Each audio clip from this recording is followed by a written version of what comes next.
네, 반갑습니다. 유명아입니다. 오늘은 가족세기 시리즈 세 번째 이야기, 양심의 가책은 어디서 오나요?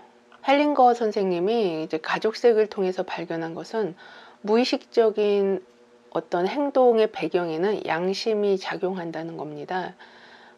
우리는 누구나 이제 가족색을 통해서 사람들의 무의식적인 움직임이 양심에 따라 움직인다는 것을 관찰할 수 있습니다. 도덕적 집단 양심에 대해서 알아볼 건데요. 혹시 강상죄라는 말을 들어보셨나요? 강상을 범하면 죄가 된다. 강상이 뭡니까? 삼강과 오상을 말합니다. 유교를 기본 덕목으로 삼던 조선시대의 윤리도덕이라고 할 수 있는데요.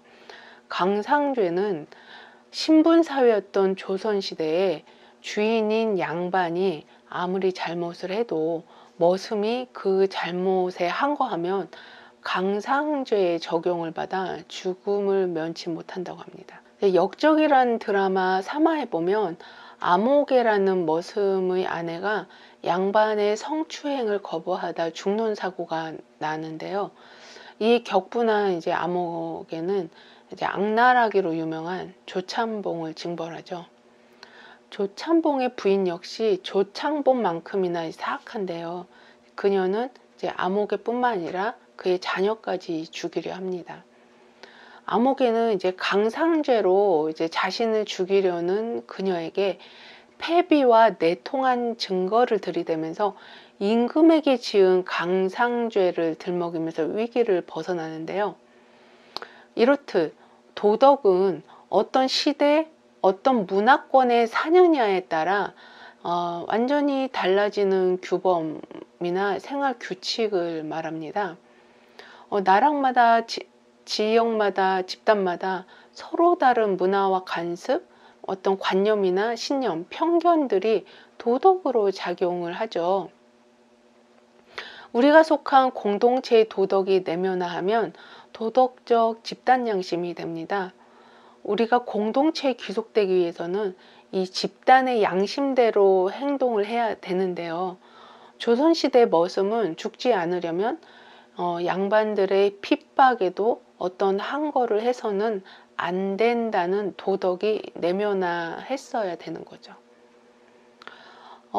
이 이야기가 이제 도덕은 좋은 것이며 꼭 지켜야만 하고 불변의 진리인 것 같은 그런 고정관념을 가진 분들에게는 굉장히 혼란스러울 수 있는데요. 이 도덕적 집단 양심은 무의식 영역에서 작용하기 때문에 이 관계에 깊은 영향을 미칩니다. 몇 년 전에 이제 어릴 때 한 동네에 살던 친구를 만났어요. 그 친구 아버지는 이제 폭력적이었고 엄마는 좀 많이 아팠습니다. 어릴 때 이제 불안증도 심했고 마음고생이 아주 많았던 친구예요. 그 아버지 폭력으로 이 공황장애가 와가지고 학교를 못 간 적도 있고요. 어머니가 많이 편찮으시니까 이제 어머니가 주무시면 이제 혹시 돌아가셨나 해가지고 슬그머니 가서 이제 코에 이렇게 손을 갖다 대고 확인을 하기도 하고 그러면서 이제 어린 시절을 보냈던 친구예요. 이제 어쨌든 그 친구랑 이제 친하게 잘 지내다가 이제 서로 다른 학교에 진학을 하면서 이제 소식이 끊어졌다. 동창 모임에서 만났는데요. 그 친구는 이제 학교 선생님이 되었더라고요.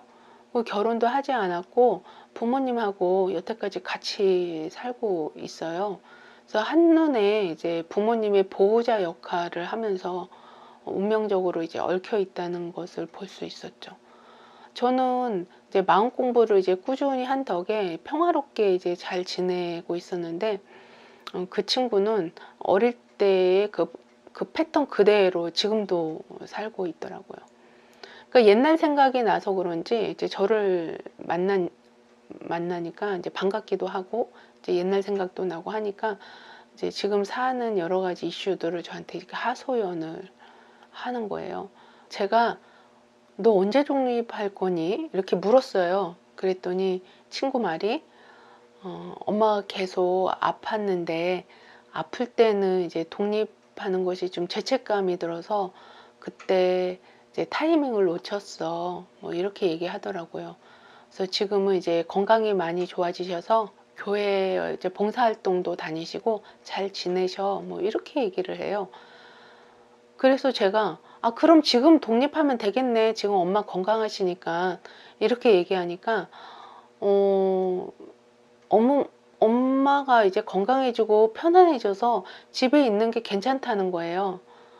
그래서 제가 뭐야 그러면은 엄마가 편찮으실 때는 죄책감 때문에 독립을 못하고 엄마가 편안할 때는 편안하니까 독립을 안 하고 너는 언제 젖댈래? 제가 이렇게 얘기를 했더니 그 친구가 이제 깜짝 놀래는 표정을 짓더라고요. 뭔가 이제 알아차림이 있었던 거예요.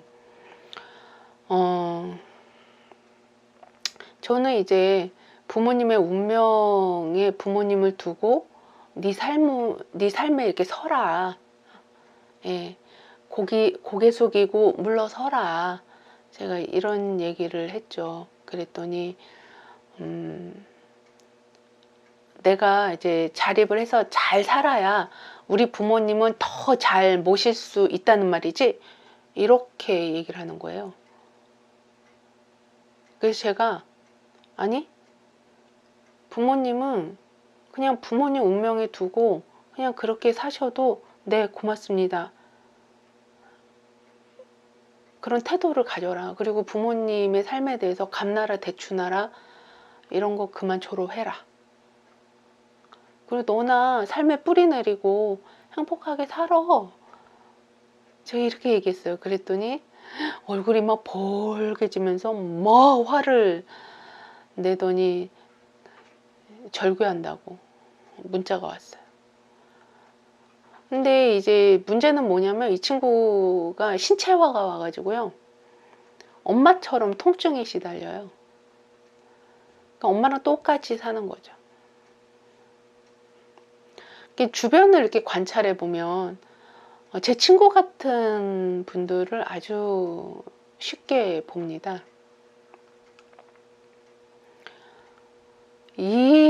이분들은 무엇에 매여 있는 걸까요? 헬링거 선생님은 이것을 양심의 작용이라고 했습니다. 도덕적 집단 양심은 우리를 가족에 매이게 합니다. 우리는 양심을 통해서 우리가 무엇을 해야 하는지, 어떻게 살아야 되는지 이런 것들을 즉각적으로 알고 있어요. 무의식적으로. 만약에 우리가 다르게 살려고 한다면 양심의 거리낌을 느낍니다. 친구처럼. 친구가 이제 화를 버럭 낸 것도 어떤 양심의 가책, 죄책감을 이제 자극을 한 거죠. 그러니까 이제 거리낌이 일어나니까 이제 화를 버럭 낸 거죠. 양심은 부모처럼 살 때 부모에게 이게 귀속되었다는 그런 생각과 또 이제 이제 부모님하고 연결감 이런 것들을 느끼게 해요. 또 한 사례가 있는데요. 친구 중에 목사딸이 있어요. 목사딸. 친구는 이제 교회 사택에 살았어요. 교회 사택. 그러니까 집이 아주 좋았죠. 그리고 교회에 가면은 이렇게 예배당에 가면 피아노가 있어서 피아노도 배우기도 하고 피아노를 치고 피아노를 만질 수가 있었어요.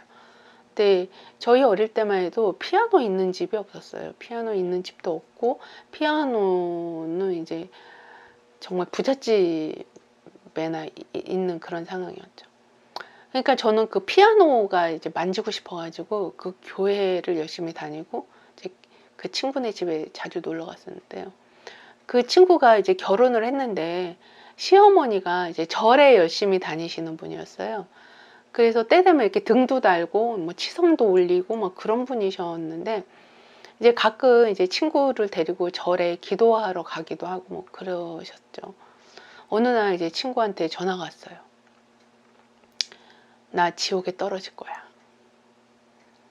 이유가 절에 가서 시어머니랑 같이 이렇게 치성을 올리고 왔다는 거예요. 주일에 교회를 안 가고 절에 가서 이제 치성을 드렸으니 자기는 지옥불에 떨어질 거예요. 이렇게 집단 양심을 어기면 두렵습니다. 무서워요. 내 친구에게 교회는 부모님이죠. 부모님하고 동시되어 있죠.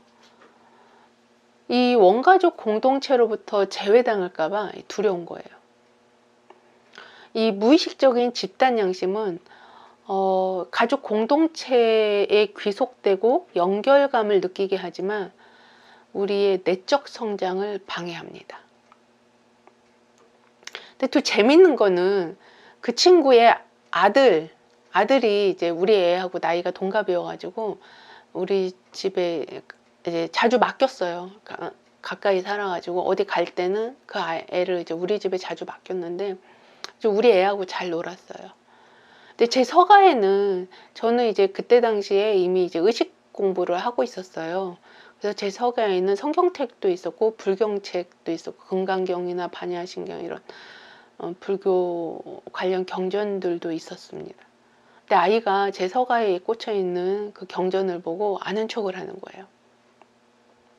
그러면서 반야신경을 막 외우고 주기도문도 막 외우고. 그래서 제가 신기해하니까 이제 자기가 반야신경 외우는 걸 엄마한테 비밀로 해달라고 이렇게 얘기를 하는 거예요. 그래서 이제 얘기를 이렇게 들어보니까 할머니하고 같이 절에 가면 반야신경을 읽고 엄마랑 이제 교회 가면 주기도문을 외우고 아이가 굉장히 지혜롭게 이제 행동을 하고 있었던 거죠. 제가 너무 예뻐가지고 막 칭찬을 해줬습니다. 이게 가족이라고 하더라도 서로 다른 양심을 갖고 있다는 것을 우리가 관찰할 수 있죠. 아이는 벌써 뭐예요? 이 외가하고 친가하고 문화가 다르고 집단 양심이 다르다는 것을 아이는 그냥 아는 거예요. 그래서 외가에 가면 외가에 맞게 행동하고 친가에 가면 친가에 맞게 행동하면서 양쪽에 다 이제 귀속감을 느끼고 연결감을 느끼고 칭찬도 받고 그렇게 해야지 된다는 걸 아이는 벌써 그걸 꿰고 있더라고요. 집단 양심을 설명할 때 이제 가장 쉬운 예가 이제 종교 양심인데요. 종교 단체는 서로 다른 집단 양심을 갖습니다. 이제 기독교, 불교, 천주교, 회교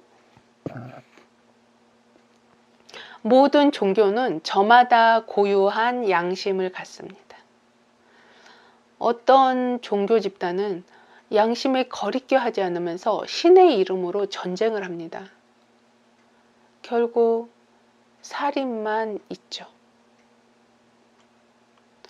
어떤 거리낌 없이 살인을 해요. 종교 양심으로. 이 도덕적 집단 양심의 근거는 십이선악입니다. 죽음을 가져오는 전쟁은 모두가 선한 양심에 기초합니다. 유대인을 학살한 그 나치의 집단 양심 안에서 유대인을 학살하는 건 선한 양심이에요. 이 선한 양심을 잘 봐야 돼요. 선한 마음으로 얼마나 나쁜 짓을 하는지. 양심에 거리껴 하지 않으면서 아주 참혹한 짓을 합니다. 이렇게 도덕적 집단 양심은 언제나 제외하는 사람들이 있습니다. 우리가 내면에서 아니요 라고 말한다면 그것은 도덕적 집단 양심의 작용입니다.